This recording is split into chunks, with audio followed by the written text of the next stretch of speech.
Buenas noches, chicos. Sean todos bienvenidos a esta nueva ponencia, Úlceras vasculares, diagnóstico, tratamiento y prevención, a cargo del doctor Manolo Briceño Alvarado, quien es especialista en cirugía de tórax y cardiovascular por la UNMSM, Hospital Edgardo Rebagliati Martí, egresado con honores de la UNFV como en primer puesto de su promoción. También tuvo un entrenamiento en cirugía endovascular avanzada en el Hospital Clínic de Barcelona. Es presidente de Al Pie Perú y CEO de Villamedic Group. Y también es autor de los manuales MBA y ponente internacional. Doctor, le doy pase para que pueda iniciar con la ponencia. Hola, ¿cómo están? Muy buenas noches con todos. A ver, déjame compartirle la... Primero, primero agradezco la invitación que me han hecho los chicos. Juan Diego, que está comunicando conmigo, que me está apoyando para que pueda compartir aquí. Muy bien, me avisan si logran ver la imagen. Sí, doctor, sí se Sí, visualiza. sí, logran. Muy bien, chicos. Bueno, los felicito en primer lugar por la iniciativa de entrar a hacer un simposio de un tema tan complejo y tan frecuente en Perú. Yo, la verdad, como cardiovascular, me encontré en un dilema gigantesco cuando comencé al mundo en sí.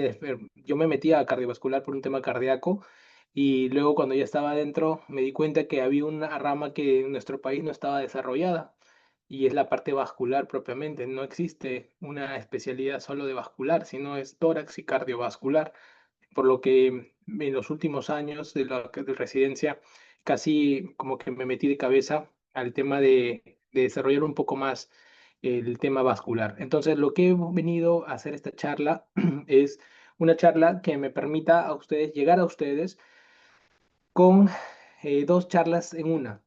Una que es valoración vascular de las úlceras arteriales y la otra que es la valoración vascular en la parte de úlceras venosas. Con esta charla, ustedes van a estar ya, como se dice, entrenadísimos para poder tratar cualquier paciente con estas úlceras. Sobre todo van a aprender a enfocarlas. Este conocimiento que yo les voy a compartir en una hora, voy a tratar de ponerme el tiempo, si no me tiro toda la noche, va a ser fundamental porque es el acúmulo de conocimientos que vamos trabajando. Hoy por hoy tenemos una experiencia, gracias a Dios, muy importante en Perú que nos permite poder ayudar a pacientes con toma de decisiones rápidas. Entonces voy a ser como que bien didáctico al estilo Villamedic, como nosotros enseñamos, para que ustedes puedan entender el concepto de cada cosa. Vamos a poner con casos clínicos. Viene un paciente y tiene una herida en el pie, en esta parte externa. ¿Por dónde empezamos?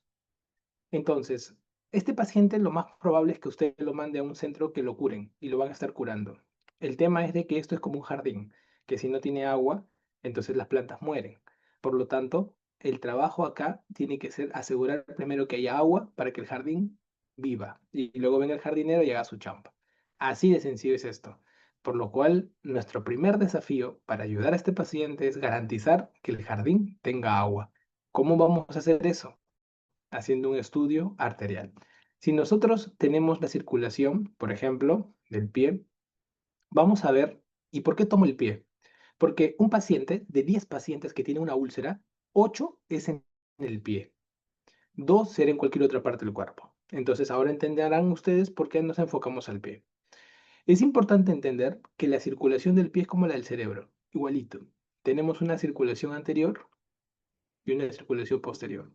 Gracias a Dios, Diosito fue tan bueno que nos puso tres arterias que vayan al pie. Una, que es la arteria tibial anterior, que va a terminar en la arteria pedia. La otra, la arteria tibial posterior, que terminará en las arterias plantares laterales y plantares mediales. Con esto vamos a asegurar un flujo hasta la mitad del pie. Pero de la mitad del pie hacia adelante van a haber pequeñas arterias que no se pueden dilatar. Todo lo que ustedes vean que yo voy a presentar es dilatado hasta la mitad del pie, que es el calibre donde puede ingresar un balón, o sea, 1.5 milímetros.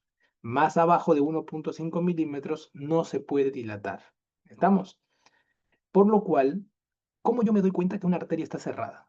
¿Cómo yo me doy cuenta que esa sangre no está llegando exactamente a esa herida? De eso se trata esto. Miren acá, por ejemplo, esta foto. Está tapada una arteria de la cara anterior. Miren esta foto de acá. Está tapada la cara posterior. Gracias a Dios, tenemos una comunicación del sector anterior con el sector posterior, gracias a este arco. Y este arco también lo podemos estudiar con un examen. Vamos a ver qué examen es. El primer examen, y esa es pregunta de examen que ustedes les van a tomar en examen de salud, en ENA, en residentado, es ¿cuál es la prueba que estudia la parte vascular periférica? Hablamos de periférica de la ingle hacia abajo. Es la ecografía Doppler. Miremos acá las arterias que tenemos que estudiar. Desde la ingle, la arteria femoral común. Miren ahí. Luego, la arteria femoral profunda, la arteria femoral superficial, que tiene tres sectores, tanto la parte proximal, la parte medial y la parte distal. Luego nos acercamos a la rodilla y detrás de la rodilla tenemos la arteria poplitea. Miren cómo pongo la mano para estudiar la arteria poplitea, con el ecógrafo, con la sonda de transductor. Luego debajo de la rodilla tenemos la trifurcación. Ustedes van a escuchar mucho la trifurcación en medicina. Una arteria que viene por la cara anterior, la tibial anterior, y un tronco que es el tronco tibio peroneo, que se va a dividir en la arteria peronea y la arteria tibial posterior. A ustedes les preguntan mucho cuál es la arteria que no se puede palpar, que es la peronea. La peronea está profunda, llega hasta antes del tobillo. No puedes palpar pulso. Solo podemos palpar pulso lo más superficial, que es la arteria pedia. A veces se puede lograr palpar la tibial anterior y la que siempre palpamos es la tibial posterior, que está justo en la parte posterior del malleolo interno. Esa podemos palpar.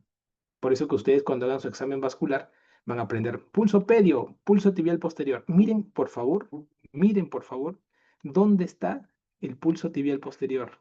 Yo le coloco el ecógrafo directamente porque quiero estudiar las ondas de flujo. Pero ahí, esa zona, detrás del malleolo, ahí está la tibial posterior. Eso es lo que ustedes tienen que palpar, ¿ok?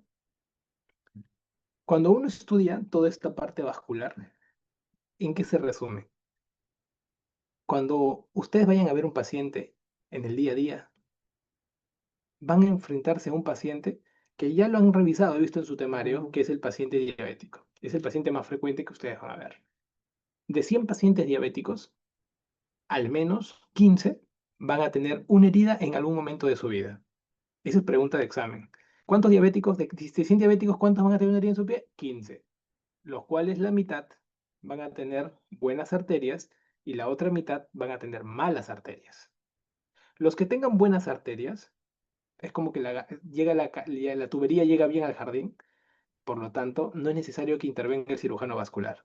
Es más que suficiente que le hagan un control de la infección, que le hagan curaciones, control metabólico y rehabilitación. Y con eso van a tener éxito 100%. Esto es importante porque lo pueden hacer en el CEROMS. En cambio, en el otro 50% no hay buena arteria. Por lo tanto, tenemos que hacer un trabajo vascular y después de este trabajo vascular, venir con estas cuatro otras variables. Entonces le estoy ya soplando cuáles son los 5 pasos para el éxito en una úlcera arterial. Paso uno, pregunta de examen, para que si quieren le tomen como postes, ver la parte vascular. Paso 2, ver la parte infecciosa.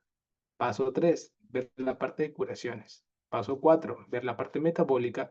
Y paso 5, la rehabilitación temprana. Si nosotros no hacemos los pasos, 80% de estos pacientes terminarán amputados en un hospital. Y les digo algo, de 10 pacientes que vienen a mi consulta condenados a una amputación encima de la rodilla, 9 se salvan. Eso quiere decir que si hacemos todos estos pasos que yo les voy a enseñar, ustedes van a evitar amputaciones. ¿Por qué es importante lo vascular? Porque disminuye la tasa de amputaciones, mejora el cierre de la herida y aumenta la sobrevida. Cuando tú amputas a un ser humano, le quitas 10 años de vida y eso es impactante. El 100% de todo lo que hacemos en el día a día, casi el 80% lo operamos sin ningún corte. Se llama cirugía endovascular. Esto va a depender mucho de la experiencia de las personas que hacen esto y también de la comorbilidad del paciente. Mientras más enfermedades tienen, es mejor hacer menos invasivo con el paciente. Estas cirugías que van a ver ustedes se hacen con anestesia local, ambulatoria y se usa casi mínimo contraste para poder ver las máquinas. Van a ver cómo hacemos este enfoque. Para poder enfrentar una úlcera de tipo arterial, tenemos que trabajar en equipo. El vascular va a asegurar la parte de flujo y luego vienen los otros 4 elementos que van a llevar el éxito al 90%. Nunca una úlcera arterial, nunca se va a sanar al 100%. Puede llegar al 90% de salvataje, actualmente en el mundo. Cuando ustedes hacen un estudio, lo que van a hacer es lo siguiente. Cuando quieran estudiar de las arterias de la ingle para abajo, miren esto por favor, yo quiero impactar en ustedes mucho porque son estudiantes de medicina. Por favor, miren, solo uso ecografía Doppler para la parte femoral. Para la parte infragenicular, le llamamos infragenicular a las arterias debajo de la rodilla, solamente ecografía Doppler, muchachos.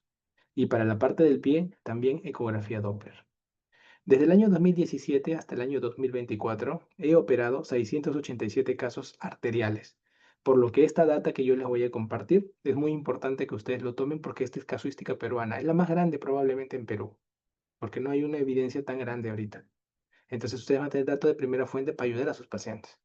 Cuando ustedes quieran ayudar y ver estudios arteriales por encima de la ingle, se pide angioten. El angioten es el gol estándar para aorta y arterias, pero debajo de la ingle, suficiente con la ecografía Doppler y no usen contraste. Como pueden ver acá, de estos 687 casos que he operado, el 95% solamente necesito ecografía Doppler, no más cosas. Un 5% necesito ecodoppler con angioten. Miren esto y por qué es importante para mí esta charla. Es muy valiosa. Cuando a mí me escribió José, yo le dije, con mucho gusto lo voy a dar, porque los pacientes que llegan a nosotros para salvarse, miren por favor, el 70% llegan del primer nivel de atención. Podólogos, enfermeras, médicos generales y alumnos. Esto es valioso. En cambio, los médicos que ya están especialistas no tienen idea de todo esto que ustedes van a ver hoy día. No tienen idea, no saben que estoy en Perú, no saben, ellos cortan, cortan, cortan. Eso hay que cambiar, donde vayan ustedes, enseñen estas cosas. Los quirúrgicos y los clínicos, incluyendo endocrinólogos, no saben todavía esto. Por eso es que es importante hacer muchas actividades científicas para poder compartir esto. Los criterios de referencia a cirugía vascular básicamente son por Doppler. La gente adquiere un Doppler y a partir de ahí comienza a verlos. Pero esto debería evitarse. Podría ser referido desde el inicio incluso, desde que ustedes terminen diagnosticando. El Wi-Fi es algo que ustedes deben dominar. Todos los estudiantes de medicina tienen que dominar Wi-Fi. Wi-Fi son 3 variables que ya vamos a estudiar, pero es fundamental que lo usen. Hoy lo usa más el primer nivel de atención. La mayoría de médicos hospitalarios no está asociado ni familiarizado con el Wi-Fi y eso tenemos que mejorar. Entonces, hemos estudiado hoy día las ecografías normalmente estándares. Esto lo hace un radiólogo. También lo hacemos nosotros, pero teóricamente lo hace un radiólogo. Pero hay una ecografía más profunda, que es del tobillo hacia abajo, que es esta. Y actualmente estamos prediciendo amputaciones arteriales conociendo el flujo debajo del tobillo. Esto lo podemos hacer con esto, con el tiempo de aceleración peria. Vamos a estudiar 4 puntos de marcaje. El primer punto es la arteria pedia, el segundo es la arteria arcuata, que justamente es una arteria, como acá le voy a tomar una foto ecográfica, justo acá viene la arteria pedia, y cuando va a ser el arco, hacia abajo la arteria pedia, ese es la arteria arcuata, el arco. Entonces nosotros utilizamos y ponemos el cursor en esta altura, y con eso tenemos flujo de la arteria arcuata. También tenemos flujo de la arteria pedia. ¿Y qué medimos? Hacemos el Doppler y sale esta onda.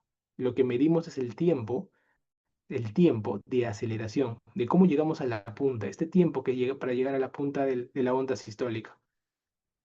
Esto se llevó a un cuadrito y nació el PAT. Y estos son los tiempos, y de acuerdo a cada uno de los tiempos en milisegundos, que la máquina te lo bota a la ecografía, tú vas a medir en qué nivel de isquemia existe. Y esto que les estoy diciendo está cambiando el rumbo de la historia de los pies diabéticos en el mundo entero ahorita. Ahorita, esto está tan calientito. Esto no llega todavía a la universidad, esto no llega a los hospitales públicos ni clínicas, no llega. Lo tienes tú en esta charla. Esto es la medición puntual predictora del PAT para poder evitar amputaciones. y vamos a poder ver quién se beneficia y quién no de una cirugía vascular compleja. Entonces tenemos dos puntos de medición, arteria aorta, arteria pedia, y en la parte de abajo tenemos la medición de la arteria plantar medial y plantar lateral. Y así hacemos las mediciones como están viendo ustedes. Miren, a mí me gusta dibujar mucho encima de los pies de los pacientes, de los cuerpos. O sea, me gusta hacer anatomía de superficie, bastante, bastante. Entonces van a ver mucha pintura por todos lados. Pero esto es un tema artístico. Si te gusta pintar, te gusta dibujar, créeme que no solo se queda en un papel. Tratemos de llevarlo al paciente para hacer unas planificaciones un poco bonitas. Entonces son 4 puntos que utilizamos en el pie para el PAT. Esa podría ser una buena pregunta de examen.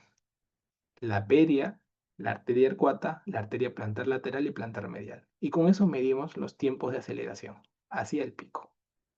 Entonces, con ello, puedo hacer esto.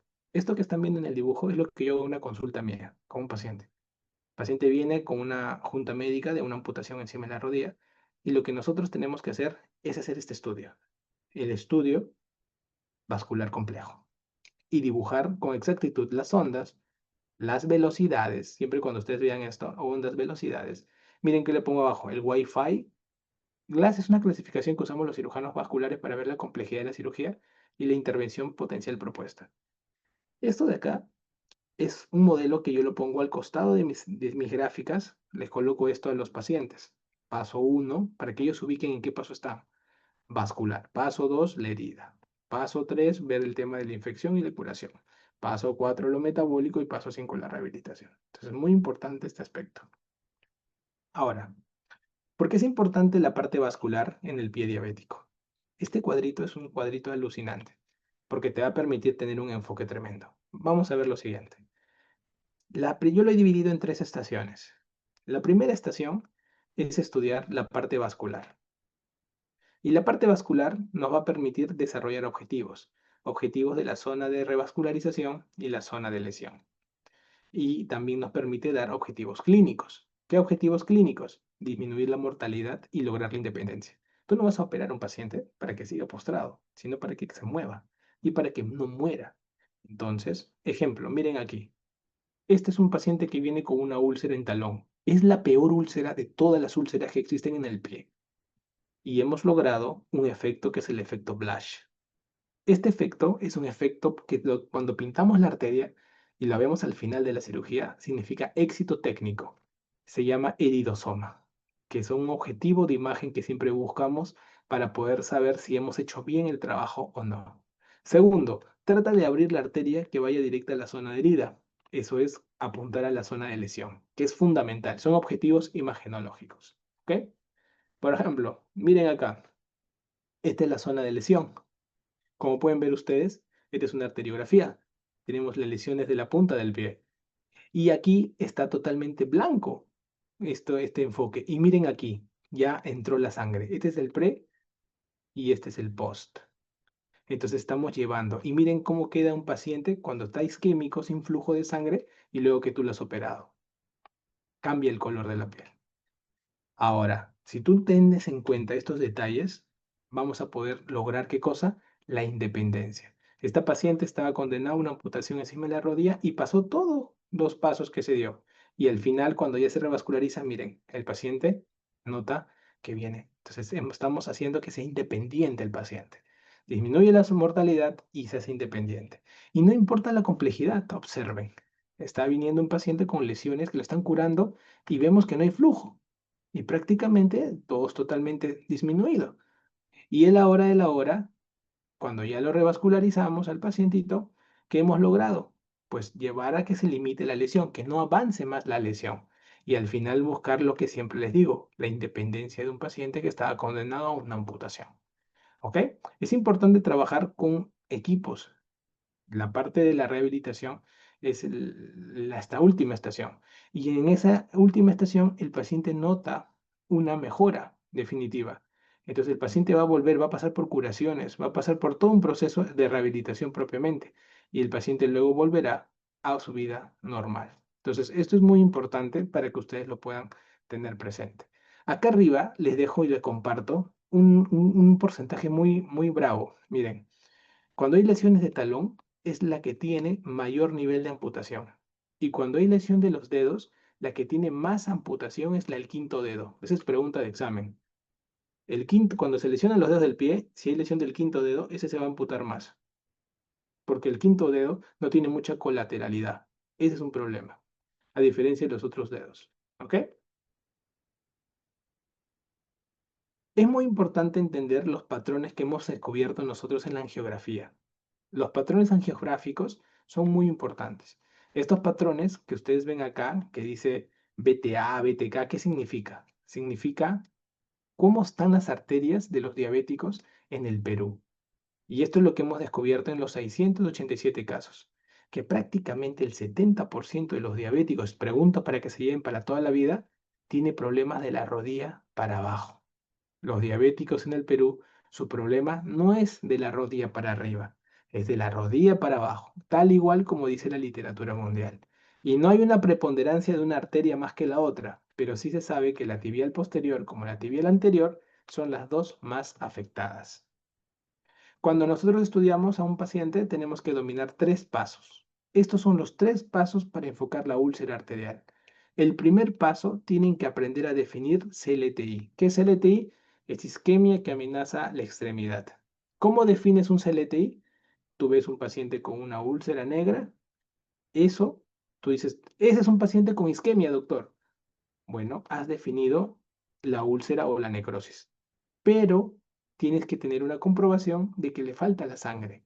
¿Cómo lo vas a lograr? Ustedes que están en las universidades, que están en los hospitales, lo van a lograr gracias al índice tobillo-brazo. El índice tobillo-brazo, si sale menos de 0,4 y tiene una úlcera o tiene una necrosis, eso se llama CLTI. ¿Y por qué es importante, doctor, decir que un paciente tiene CLTI? Quiere decir que si usted no lo abre esa arteria, lo va a amputar a este paciente en este año del diagnóstico. Eso es la importancia. Si tú vas y le dices a todo el mundo, tiene un CLTI, un CLTI, va a darle importancia que deban revascularizarle pronto a este paciente y abrir sus arterias. Igualmente, tú puedes definir un CLTI con un dolor en reposo y a la vez siempre tienen que tener el índice tobillo-brazo menor de 0,4 y así lo van a poder definir.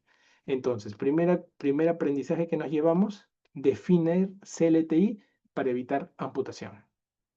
Ustedes tienen que aprender índice tobillo-brazo. No se queden solamente con los pulsitos. Eso solo para la universidad. Para la práctica hospitalaria, tienen que aprender a hacer un índice tobillo-brazo. Y para eso, ustedes van a necesitar lo siguiente. Van a necesitar esto. Esta ecografía, este eco, porque al final esto lo van a usar mucho cuando estén como, como el ecógrafo fetal para ver latidos cardíacos fetales en el serum. Esto lo tienen también en obstetricia, en sus rotaciones lo tienen que utilizar. No se usa el índice tobillo-brazo en el estetoscopio, no se usa. Esteto, nada. Lo que tienen que usar es esto. Y lo otro, el manguito es para medir presiones. Y con ello van a medir presiones en miembros superiores y en miembros inferiores. Y así van a poder hallar el índice tobillo-brazo. La presión arterial sistólica más alta de tobillo, que lo mides en tibial posterior o pedia, dividido entre la presión arterial sistólica del brazo. Luego de que tú ya has definido que es un paciente que necesita revascularizarse, es un paciente CLTI, vas al paso 2. En el paso 2 tenemos que aprender a definir el Wi-Fi. Muy importante. Y con ello vamos a ver si el paciente será o no será un candidato a revascularización. Para poder nosotros tener en cuenta esto, para que tengas una idea, nosotros, el Wi-Fi lo que hace es medir en una tabla lo que es la herida, por eso es W de wound, herida, la I es de isquemia y FI es de food infection, o sea, de infección. Uniendo esos conceptos, es importante obsesionarnos con el Wi-Fi, porque mientras Wi-Fi sea más bajo, solamente curación. Mientras el Wi-Fi sea más alto, va a necesitar una revascularización. Y eso es muy importante tener en consideración. Cuando nosotros hacemos todos los estudios, ustedes, ¿qué es lo que hacen en el estudio vascular arterial? Primero hacen pulsos. Acá están las arterias que ustedes tienen que describir en sus pulsos.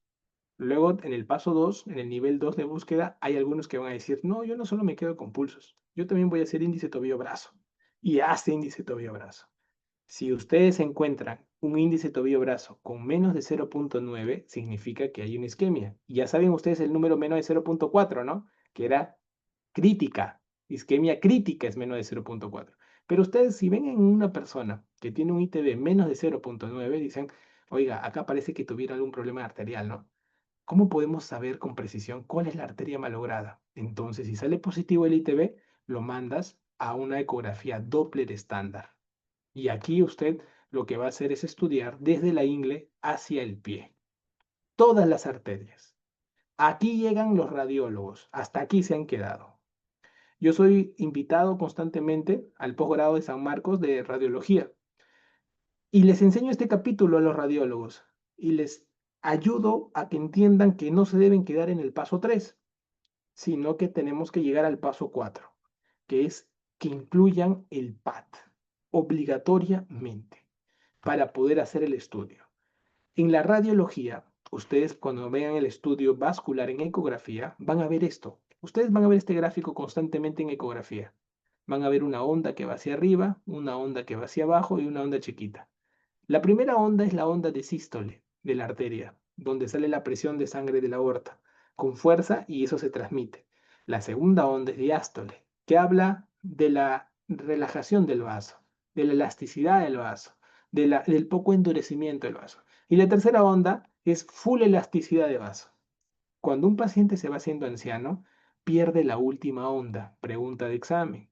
Una onda de 3 fases se convierte bifásica conforme va avanzando la edad. Se pierde el componente elástico, como pueden ver aquí, esto se pierde. Y así, miren ustedes, de acuerdo al patrón, uno va viendo diferentes ondas de flujo. Y estas diferentes ondas, mira cómo hay una arteria que se está cerrando, mira. Una arteria se va cerrando, se va cerrando, se va cerrando, se va cerrando. Incluso hay muchos patrones. Mientras más se va cerrando una arteria, es muy importante que ustedes entiendan de que la onda se va haciendo más pequeña, una onda chiquita. Esto es muy importante, ¿ok?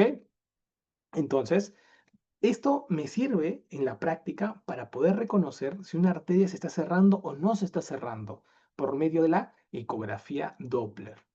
Cuando nosotros hablamos de obstrucciones y porcentajes, vamos a ver esto, ¿no? ¿Qué es el porcentaje de una obstrucción, ¿no? Muy importante.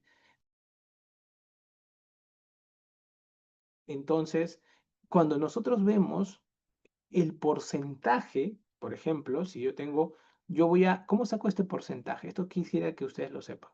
Si yo tengo la velocidad dentro de una obstrucción, o sea, yo pongo acá estudio de la velocidad dentro de esta estenosis, velocidad X, y comparo esto con la velocidad que está antes de la obstrucción, antes de la estenosis, velocidad Y, yo voy a dividir la velocidad en X entre la velocidad en Y.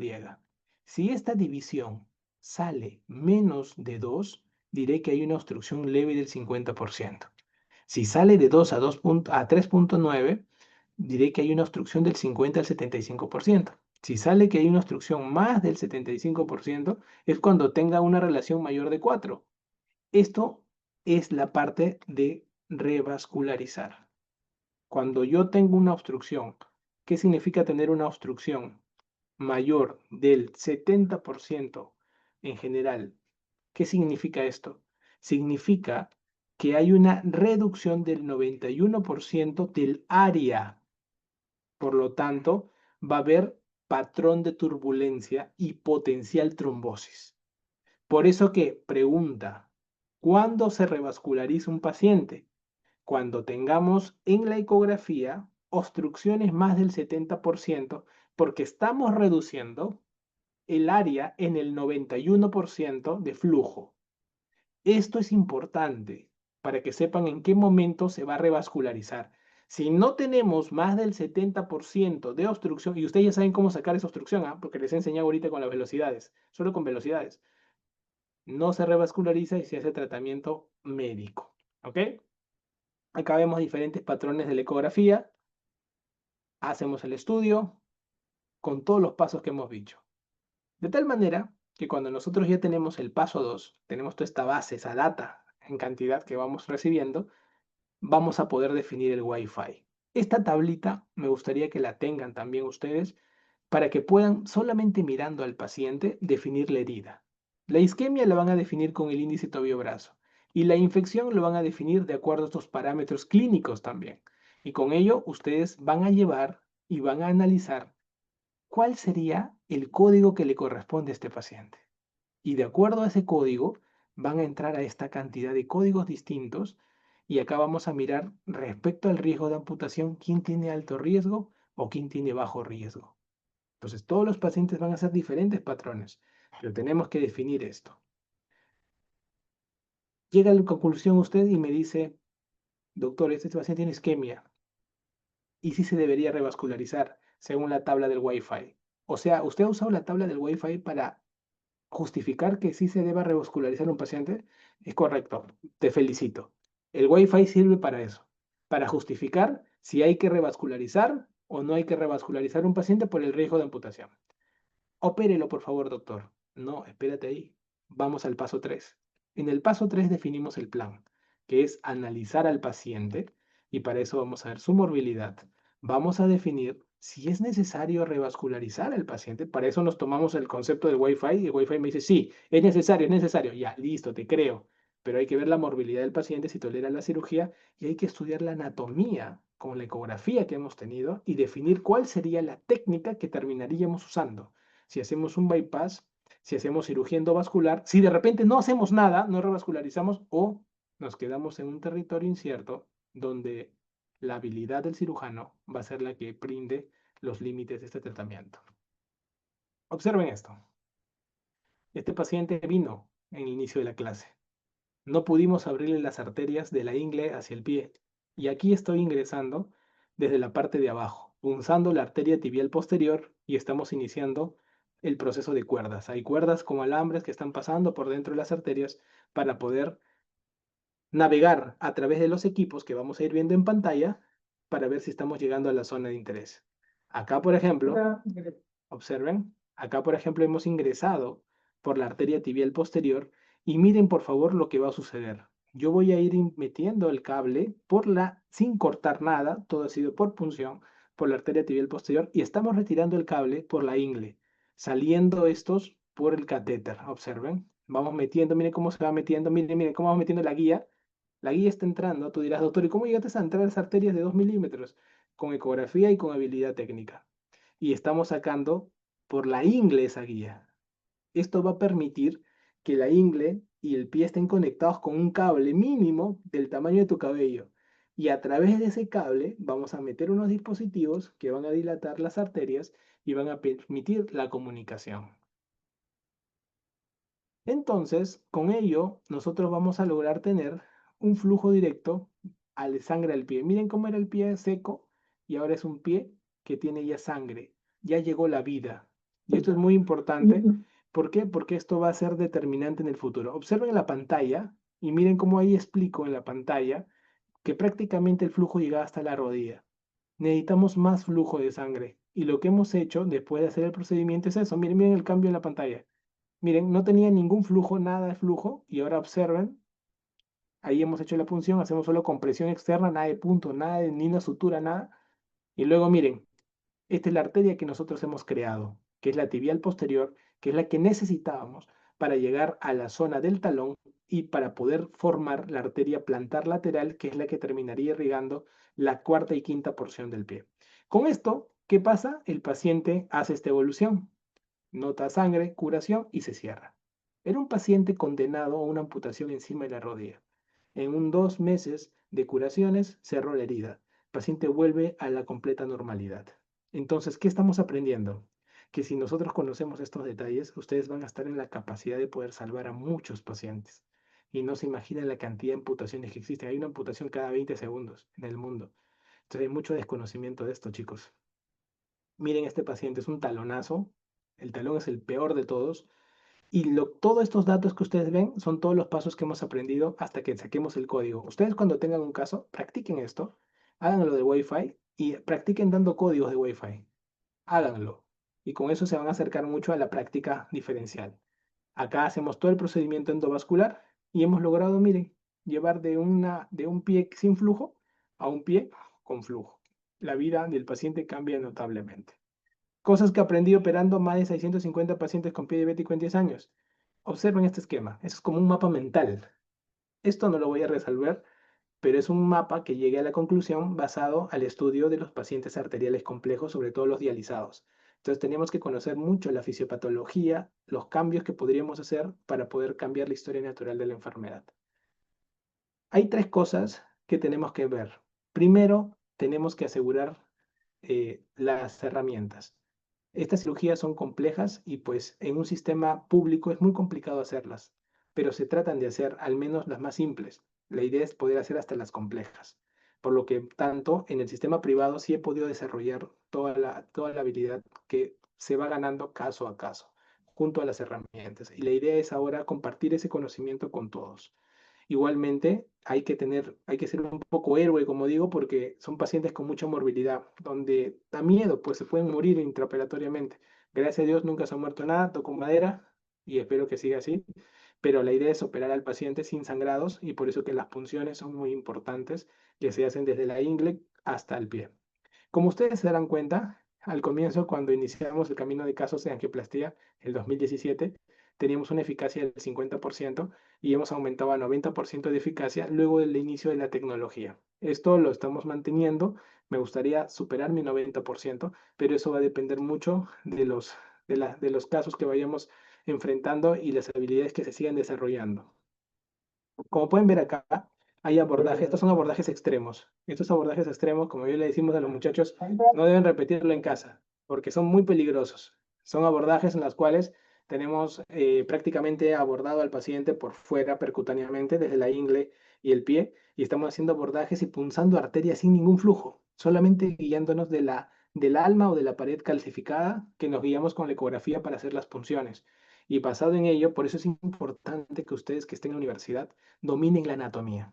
La anatomía tiene que ser dominada al revés y al derecho, pero completa. Nada de solo para las preguntas de examen, nada. Tienen que dominarla completa. Full semiología. Tienen que dominarlo al máximo nivel. Escuchen a los pacientes. Ellos nos dan el camino para dónde poder continuar el tratamiento. Y sobre todo, traten de leer todos los días. La única forma de mantenernos siempre abordados en nuevos eventos es leyendo. Muchas de las cirugías que yo realizo me encuentro ante situaciones que no sé cómo resolverlas, pero me acuerdo de los propios artículos porque vamos leyendo notas técnicas y vas intentando, a ver, oye, un chino lo hizo así, a ver, voy a intentarlo, y ¡pum! Sale. Y así es como uno avanza con los casos. No es que necesariamente ya sabes operar una cosa y sobre eso vas repitiendo, sino que tienes que ir aumentando tu experticia conforme vas avanzando tu evolución también. Miren estos diferentes casos. La idea es que se limite. El paciente pueda, en el peor de los casos, terminar con una amputación de mitad de pie y con mitad de pie pueda caminar. No ampute sin intentar. Miren esta lesión del pie. Este paciente fue condenado a una amputación. Miren el talón y observen cómo termina. Entonces, no amputen sin intentar. Es la base más importante que les puedo dar como recomendación en el mundo arterial. ¿Ok? Son úlceras determinantes. Nunca lo olviden. Lesiones del quinto dedo, lesiones del talón, son determinantes.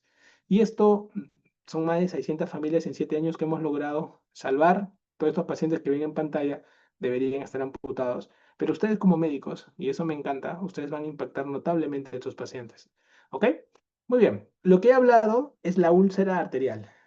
Es complejísima, toma muchos años el entrenamiento. Ahora, lo que ustedes tienen que hacer es el desarrollo de otro tema, que es la úlcera venosa. Espero que no los aburra.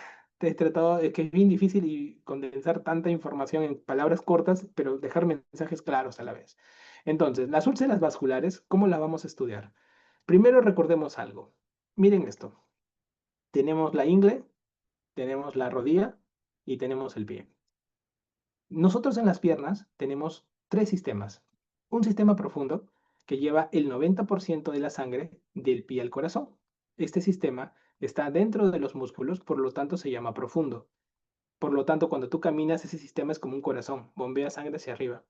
El 10% de la sangre está en los sistemas superficiales, quiere decir venas que están por fuera de los músculos. Estos van a llevar sangre también hacia arriba. Así es como una venita está feliz, porque así funciona el sistema, todo hacia arriba.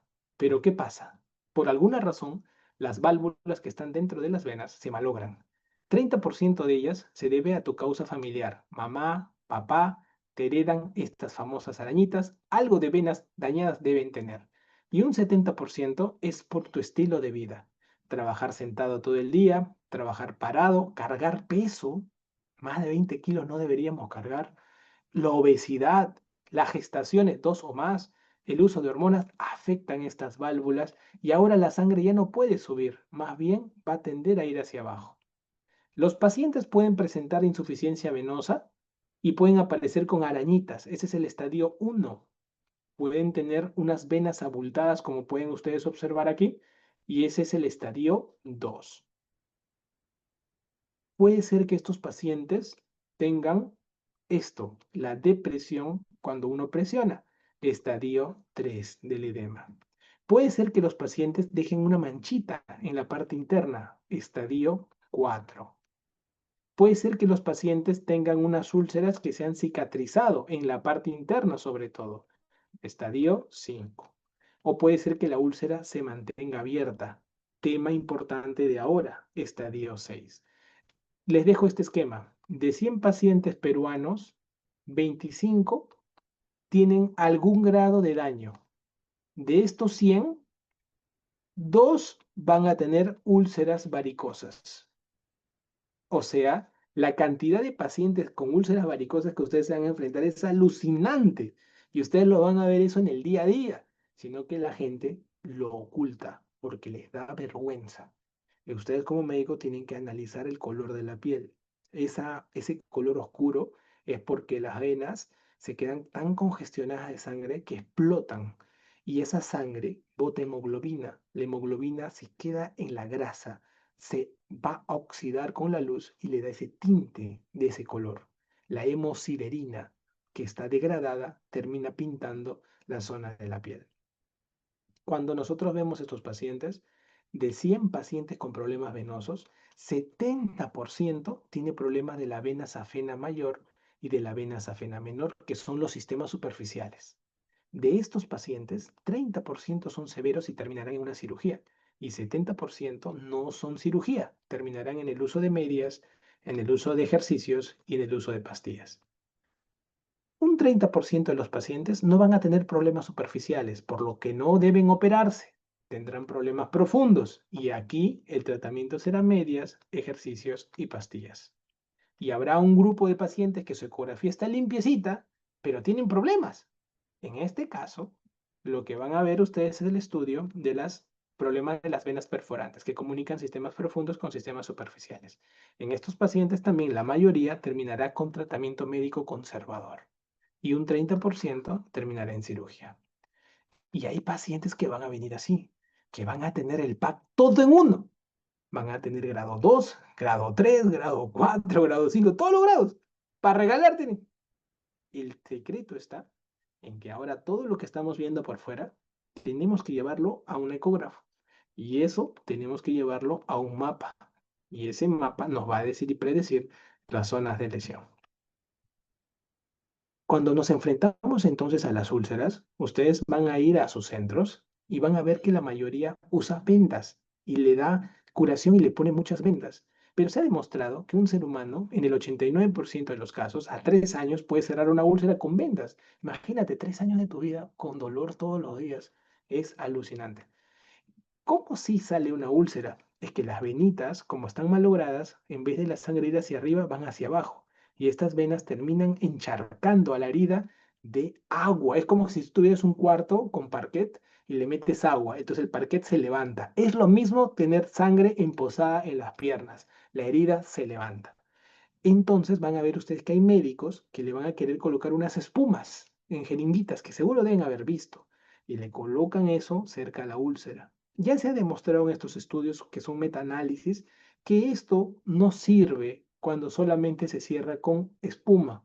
Va a lograr esto. Prácticamente va a ir bajando y se van a volver a abrir estas venas. Entonces no tiene mucha evidencia. Lo que hemos visto nosotros en la evidencia de nuestros pacientes comparados a los centros exteriores, hemos visto que hemos logrado el 92% de cierre de las úlceras en 2 meses. Entonces, esta técnica la propusimos en el Foro Venoso Mexicano, que es el foro venoso más importante, y les explicamos qué es lo que estamos haciendo aquí en Perú. Nosotros como a mí me gusta utilizar mucho términos, jugar con las letras y los números, le llamé las 4C para el cierre de la úlcera varicosa. ¿Por qué 4C? Porque la primera C es la cartografía Doppler, que significa estudiar con Doppler todo el circuito venoso, pero a profundidad. La segunda C, hacer una muy buena cirugía. Y la tercera C, la curación y la compresión. Y la cuarta C, el combinado, que son medicamentos que vamos a utilizar. Y basado en ello, nosotros hacemos el tratamiento. La cirugía no debe tener ningún absoluto corte. Tiene que ser una cirugía que utilicemos el calor del láser para cerrar las venas anómalas. Y tenemos que guiarnos con la ecografía. Haremos secuencias de cierre de las venas que estén malogradas y tratar de punzar dirigido con ecografía las zonas de venas y respetando las venas buenas. Con esto le estamos quitando prácticamente la desconexión del flujo venoso anómalo. Luego de eso, o sea, ya hicimos la primera C cartografía, la segunda C cirugía, pasamos a lo que es la parte de la curación y la compresión. Se tienen que hacer estudios de termografía para observar cómo está evolucionando la zona de la herida y luego comienzan protocolos de curación, que lo hacen las enfermeras. Nosotros los médicos no tenemos por qué estar curando, pero a veces hay lugares donde no hay enfermera que lo haga, lo tienes que hacer tú. Entonces acá les dejo protocolos de los cuales se tiene que medir y se tiene que trabajar. Se hace curación de la herida, se hace un estudio analítico de la herida, trabajamos las fases de la cicatrización. Acuérdense las tres fases que preguntan en examen, la fase inflamatoria, proliferativa y remodelativa, las trabajamos dentro de estos patrones. Y luego, lo más importante, en las úlceras venosas, no lo olviden, la compresión. La compresión. Fundamental. Curación y compresión. Entonces tenemos un protocolo de vendajes especializados y luego ya el protocolo propiamente de cómo va a seguir el paciente posterior a la úlcera con sus medias. Por ejemplo, acá tenemos una paciente que tenía úlceras bilaterales, una úlcera de 15 años.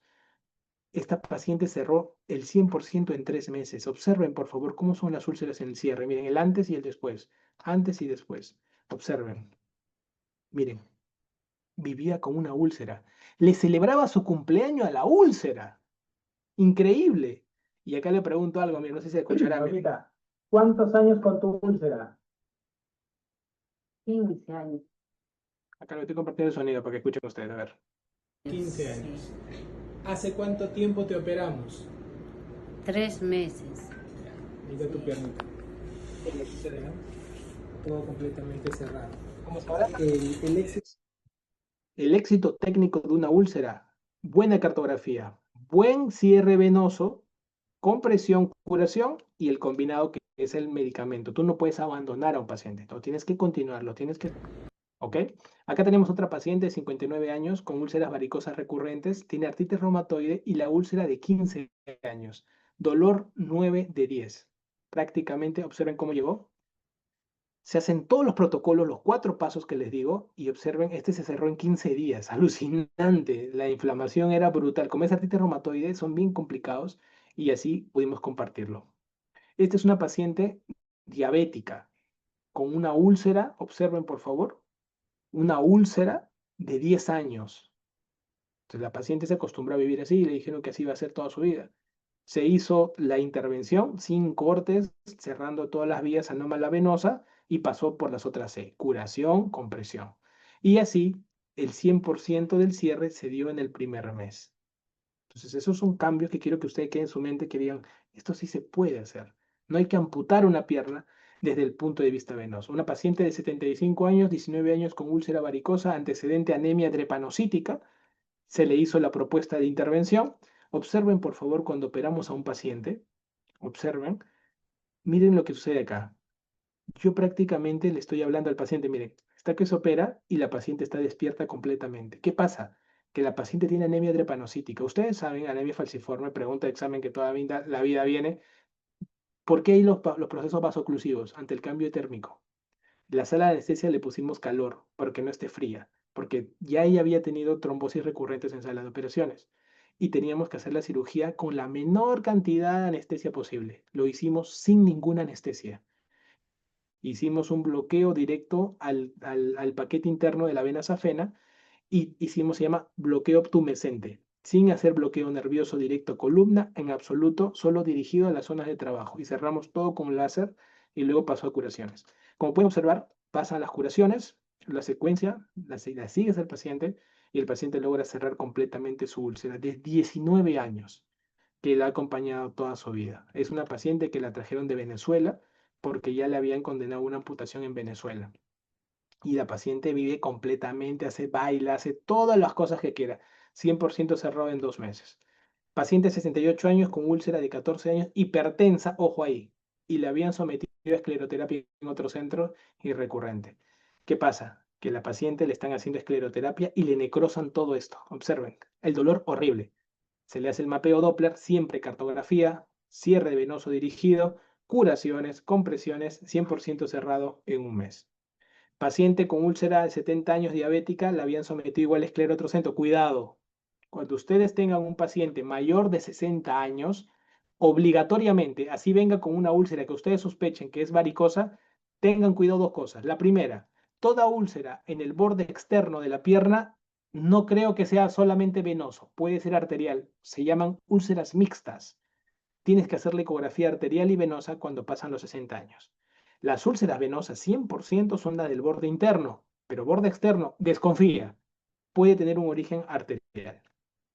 En nuestros estudios hemos visto que a los 2 meses el 92% de pacientes cierran las úlceras y hemos hecho unos cortes de cierre por semana. Es importante entender que cuando nosotros estamos enfrentando al paciente hay que decirle lo siguiente. El 92 cerrará en 2 meses, pero un 8% puede cerrar antes o puede cerrar después. Las úlceras, las más bravas que existen, son las prostrombóticas, que es que ha tenido una trombosis venosa y secundariamente quedó una úlcera. Acá están los estudios, el seguimiento que hacemos a los pacientes y el trabajo en equipo da los mejores resultados posibles, muchachos. ¿Ok? Les dejo mi página web, www.mbacardiovasculares, por favor. Hay un libro que yo he escrito, se lo pueden descargar completamente gratuito para que puedan ustedes aplicar esta charla y también llevársela para su día a día. ¿Ok? Siendo las 9:59 exacto, hemos cumplido la hora que nos habían propuesto para la charla. Si tienen alguna pregunta, gustoso de ayudarlos.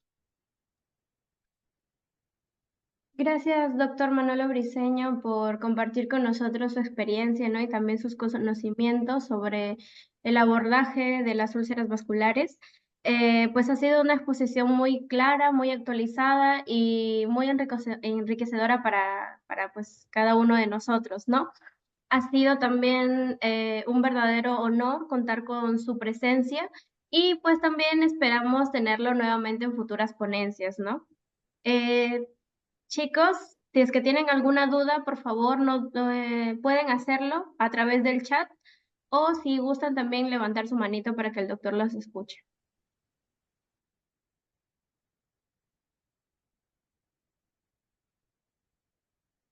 Sin miedo, muchachos, no muerdan. La duda que tengan.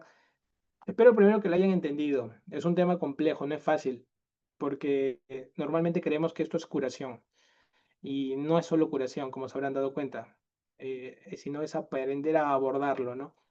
Y lo otro Doctor, es, sí, sí, sí, escucho ahí. doctor, una consulta. ¿Y en los pacientes con esclerodermia? Los pacientes con esclerodermia son los más difíciles con respecto a las úlceras y sus lesiones no son de este patrón. Tengo 3 pacientes con esclerodermia, que hasta el día de hoy, 2 han cerrado las úlceras, uno no cierra aún. Los pacientes con esclerodermia hacen este patrón. Es una buena pregunta. Miren, este patrón. Esclerodermia te chapa este borde, todo esto de acá. Los pacientes inmunológicos hacen lesiones ulcerativas del tobillo para abajo y estas lesiones se consideran las más difíciles con respecto al dolor, al manejo del dolor. El tratamiento de ellos tiene que ser un mapeo ecográfico venoso obligatorio. Tienes que hacer tratamiento del esclero que esté tranquilo, que no tenga no haga su crisis esclerodérmica, que ese es el tema, y el manejo de curaciones y manejo del dolor. Tienes que también asesorarte con un anestesiólogo del dolor, porque ellos van a tener mucho dolor. Son los que más dolor tienen de todas las diferentes patologías que existen.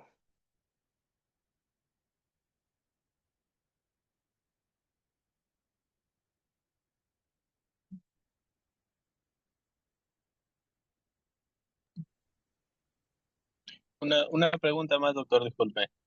En, en el caso de los pacientes, bueno, de los diabéticos, eh, ¿cuánto es el control adecuado para que pueda entrar a este tratamiento? No, no entiendo. ¿Cuándo es, cómo el O sea, control? ¿cuánto? eh, bueno, en este caso, bueno, esta en realidad más he visto que es para pacientes diabéticos, ¿no? Ya. Exclusivamente, ya. Pero al paciente diabético uno tiene que primero estabilizarlo, me refiero a los niveles de glucemia. Ah, ok. No, no, no. Independiente del nivel de glicemia, tú tienes que trabajar al paciente si tiene la herida. O sea, no esperas controlarlo. La glucosa va a ser fundamental, la hemoglobina glicosilada va a ser fundamental siempre que tengan menos de 7 de hemoglobina glicosilada como parámetro control general, ¿no? Pero tú, independiente de que el endocrinólogo está controlándolo metabólicamente, tú estás haciendo tu trabajo. O sea, no difieres ningún tratamiento por hacer tu trabajo. Incluso cuando haces las cirugías, tratamos que tenga menos de 250 de glucosa, así tenga una crisis aguda, para que pueda entrar a una intervención, porque se asocia el corte de 250 para más a infartos intraoperatorios. Pero tratamos de buscar que sea menos de 250 y poder hacer la intervención más pronto. ¿Sí?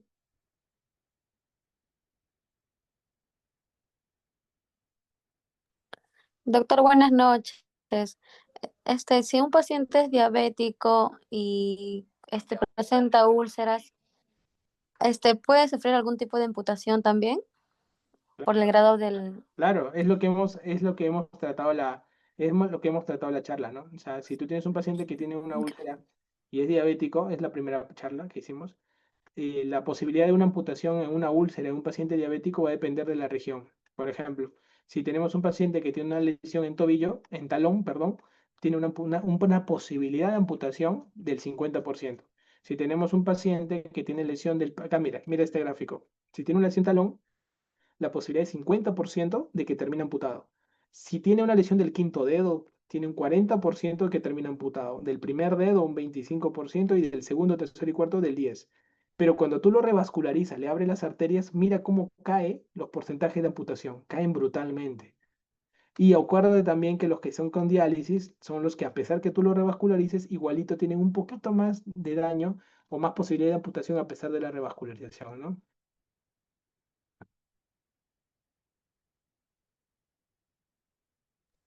Doctor, aquí en el chat preguntan, ¿existe alguna medida farmacológica como el uso de pentoxifilina para favorecer la cicatrización en úlceras venosas y arteriales? Mira, la evidencia es bien clara. La pentoxifilina en arteriales no tiene evidencia científica. Se ha hecho estudios en úlceras varicosas, en cambio, con pentoxifilina y se ha tenido mejores resultados. Lo que tiene con respecto a úlceras, ¿no? A úlceras propiamente. Con respecto al manejo farmacológico de un paciente arterial, silostazol es el fármaco que más utilizamos. Y con respecto al manejo farmacológico del paciente venoso, Daflón, que es la diosmina con esperidina, es lo que más usamos. Ok, doctor, gracias. También tenemos otra pregunta. Dice, ¿podría decirnos cómo podemos actuar desde un primer nivel de atención con los pacientes adultos mayores? Haciéndole ITB a todos. Todos los pacientes mayores de 60 años que lleguen a sus manos, háganle el índice tobillo-brazo. Agarras un esfingomanómetro, te buscas estos Doppler lineales que se coloca para lo que es los latidos fetales y le haces índice tobillo. Háganle a todos, gratis, así, campaña de ITB. Le vas a agarrar el bracito, le tomas la presión en la arteria, el brazo derecho o izquierdo, cualquiera de los dos, te quedas con incluso si quieres practicar, hazla en los dos, y te quedas con la presión arterial sistólica más alta, de cualquiera de los dos. Le haces en la pierna, le colocas el mango acá y le puedes hacer con pedia o con tibial posterior, con cualquiera de los dos, te quedas con el valor más alto.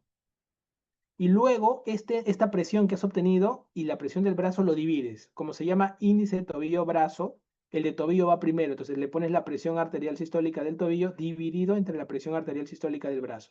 Si este valor sale menos de 0,9, lo mandas como referencia para que le hagan una ecografía Doppler. Y en la ecografía Doppler van a definir si hay que hacer algo más. Pero tú, como eres recontra alumno bueno, tú, aparte de que lo mandes a la ecografía Doppler, también aprovecha en hacerle en el primer nivel el Wi-Fi. utiliza la tablita que les mostré aquí para que ustedes hagan el Wi-Fi. Esta tablita se le tienen que hacer de memoria, esto de acá. Entonces ustedes, ¿cómo presentan a su paciente? Doctor, te mando un paciente con un índice tobillo-brazo de 0.8, tiene menos de 0.9, usted me ha dicho que menos de 0.9 debería ir a una ecografía, y aparte, doctor, tiene un Wi-Fi 3. ¿Así? Y acá tú me vas a decir, ¿por qué tiene un Wi-Fi 3? Puede ser que tenga alguno de estos patrones. ¿Estos patrones cómo salen? De esta tablita. Y así ustedes tienen que terminar su charla del día de hoy, mostrando pacientes con ITB y con Wi-Fi. Ese es el objetivo de los arteriales.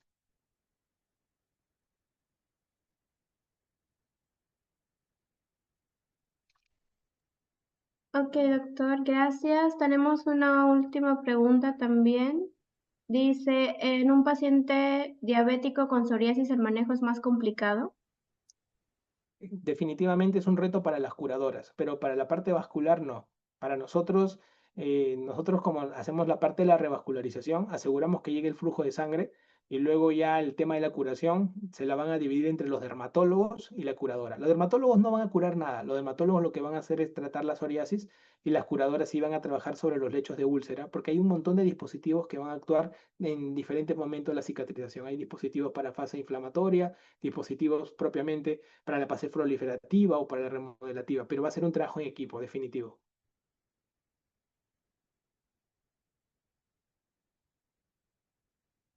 Doctor, ¿qué tal? Soy Juan Diego. Una pregunta. De la transmisión de YouTube preguntan, doctor, ¿qué opina de la ozonoterapia infiltrada o cutánea como complemento al tratamiento de las úlceras?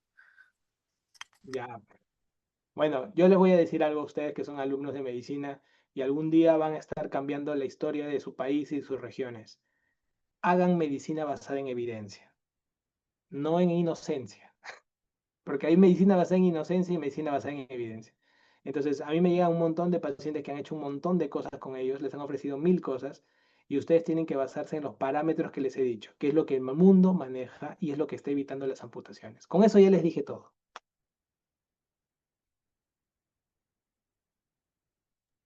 Perfecto, doctor, muchas gracias.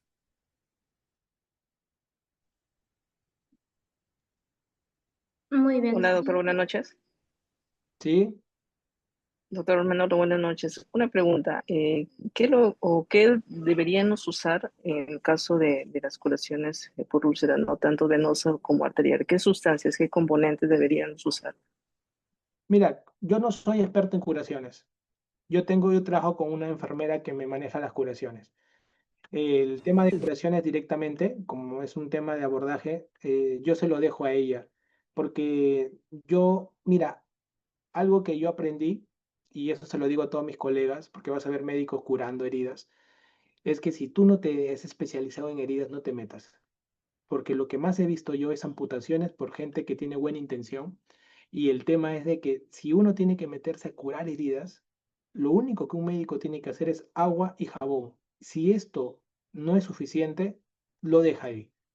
Y para poder decirles esto, voy a la humildad más profunda de mi ser, porque podría tranquilamente ahorita hablarles de muchas cosas teóricas, pero hay algo que a mí yo he aprendido, porque yo me dedico a esto todos los días, es que no puedes, como así seas médico, tengas experiencia, todo, no puedes dar consejos de curación abiertamente. No lo hagas, porque hay más de 1000 dispositivos diferentes para las curaciones. Y con esto quiero decirle a ustedes que son médicos, estudiantes de medicina, respeten al trabajo de la enfermera de curaciones. Lo hace espectacularmente mejor que el médico. Háganlo. Si se dan cuenta, yo he tenido, miren, abajo he puesto el nombre de una enfermera, de una licenciada que se dedica a esto. Entonces yo nunca les voy a hablar a ustedes, y acá está el protocolo de lo que usamos, miren. Acá están todos los pasos que usamos. Lo dejo abiertamente para que vean los dispositivos, pero no en general, el compuesto químico, pero no de los dispositivos, porque hay una tecnología y también hay un tema económico que se maneja en torno a esto, que es bien complicado que ustedes se cierren con un dispositivo. Y esto se los digo, o sea, yo prefiero que ustedes como médicos terminen solamente diagnosticando, haciendo curación básica con agua, con suero y nada más, y su algodón y listo, y su limpieza quirúrgica con bisturí y ahí queden. No se metan al tema de la tecnología de curaciones. Si se meten al tema de tecnología y curaciones, pueden fracasar, porque en sus ganas de querer avanzar, Y eso pasa con un montón de centros, ¿ah? Me traen al paciente con la pierna negra. Yo le digo, ¿pero por qué? El doctor lo está curando 4 meses. ¿Pero por qué esperaste que pase eso? Los pasos son vasculares. Se saltan los pasos. Por eso que no voy a tocar ese tema en particular. Y cuando hacemos congresos, yo pongo a las personas que hagan todos los días esto y les digo, no hables de dispositivos y marcas. Solamente di los fundamentos fisiopatológicos y farmacológicos y las personas ya tomarán su propia decisión. ¿Ya? Listo, doctor, muchas gracias. Creo que ya no tenemos más preguntas. Eso sería todo por la ponencia de hoy. Agradecerle nuevamente por compartirnos esta valiosa ponencia y también por compartirnos un poco de su tiempo, ¿no? Esperamos también contar con usted en próximas exposiciones. Muchas gracias. No, para mí, muy agradecido a todos ustedes, los felicito un montón. Sigan haciendo este tipo de actividades. Es la única manera de que podamos agarrar conciencia desde los primeros años y sobre todo poder ir marcando la pauta, porque nuestro país tiene hartísimo para hacer, pero sí necesita que todos los médicos estén unidos en esto, en enseñarles, en darme o sea, los médicos que de verdad le importa su carrera van a querer compartirlo esto con estudiantes, porque ustedes van a ser los que vienen y van a querer cambiar las cosas, pero es bueno que sepan que existen ya cosas que están haciéndose para que ustedes lo impulsen y lo puedan llevar al siguiente nivel. Y así ustedes harán con sus hermanos menores y eternamente. ¿Ok? Agradecido, chicos. Muchas gracias a todos por su asistencia. Permiso. Muchas gracias, doctor. Muchas gracias, doctor.